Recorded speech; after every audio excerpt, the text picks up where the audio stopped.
Good morning, sir. Morning.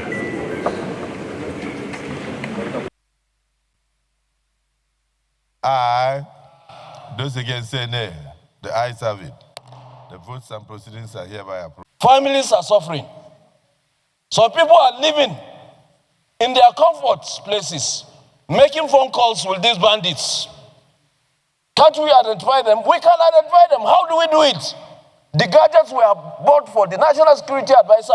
The gadgets were bought for telecommunications. They will be able to tell us where all these people are. But we are here, we are sending game blames. Who are we going to blame if this thing consumes all of us? It started from one local government. It started from Borno. In one local government. And today it's spreading everywhere. No state is a moon. We take only one example. The governor of Kebbi said that somebody ordered troops out and people were kidnapped. Till today, nobody in Nigeria knows what happened. And no question has been asked. And we are sitting down here as a parliament and we turn and we talk. Yet, somebody is responsible.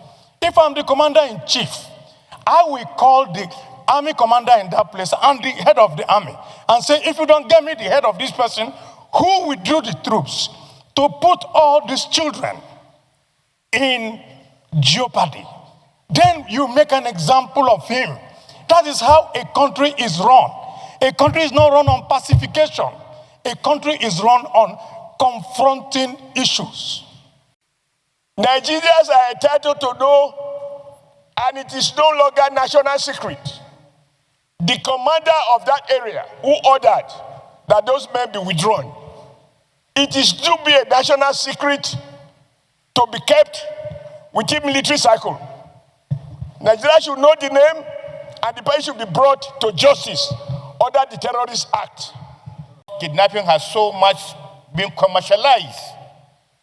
People are leaving their jobs in cities and villages. And kidnapping now is one of the best paying jobs in Nigeria. All across. In fact, kidnapping now pays more than oil. Kidnapping pays more than sitting as a senator or sitting in the villa. And therefore, as lawmakers, what do we need to do? We now look at kidnapping and say we must amend our laws to say kidnapping is a terrorist act and must therefore be treated as such and must therefore carry the death penalty. There are part of the report that states that military personnel were withdrawn from that school in Kebbi. We must identify who gave the command and why. And that must be made public to the Nigerian people. Finally, and also as important, just like the last speaker mentioned, there is need, as Senator Ashiru alluded to review the Nigerian firearm law. Addition has been made that the laws of the Federation now on terrorism, anti-terrorism, all laws relating to terrorism and kidnapping, that kidnapping should be the penalty for kidnapping should be changed immediately to carry the maximum punishment of death. This has also been seconded, that henceforth, kidnapping should first be classified as a terrorist act and which should carry death penalty.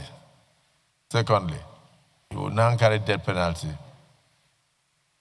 And like Senator Oshumole said, it is not up to any judge. Once the offense of kidnapping is established, the death penalty must follow. There is no discretion as to what kind of punishment should be given, that the judiciary should adhere. So let me put the question. Those in support that terrorism know that kidnapping should henceforth be described as a terrorist act, and that kidnapping should henceforth carry death penalty as a terrorist act in Nigeria. We can continue to buy arms and ammunition and platforms from other countries, but that is not the way to go in the long run.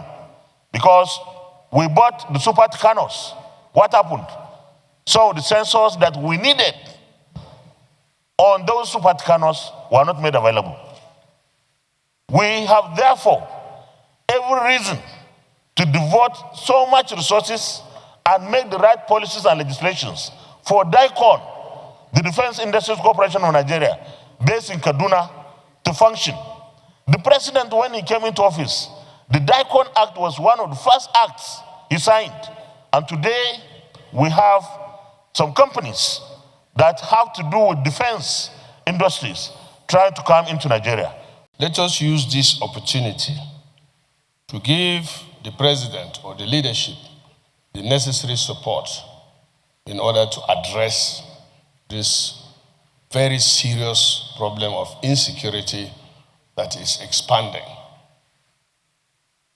to a level where government will sit down and negotiate with criminals or bandits or terrorists. The Nigerian Armed Forces and other security agencies are putting in their best. So, I'm really not comfortable with blaming them.